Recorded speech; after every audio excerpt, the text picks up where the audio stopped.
85x لاک داد علی، یعنی یه شانس خیلی گولاخ. یه لحظه اون وسط ها داشت همینجور حرف میزد، گفت بچه به حرفم گوش کنید، یه لحظه شوت نکنید. من قبل شوت کرده بودم، گفت حالا شوت کنید.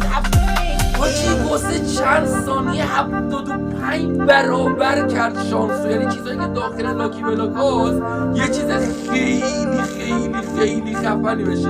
آقا این آخرین شوت من باشه یه بار. اصلا فکر کنم دیگه بازی الان واسه ما تموم شده است. تا اترنالا رو که دیدیم، فقط دوست دارم الان چند تا از این بلاک‌ها رو بذارم آپگرید کنم و ببینم وقتی میرم برمیگردم چقدر پول میشه.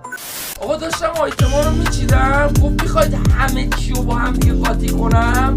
یعنی تمام آب و هواهایی که تو بازی نگاه علی همه چی رو داره با هم میاره.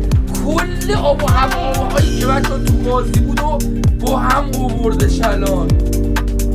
سر لعنت به چه اتفاقی داره میفته؟ چه غلطی داری میکنی میپسن این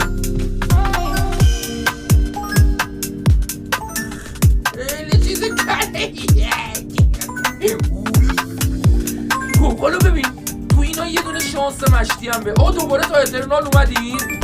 یس علی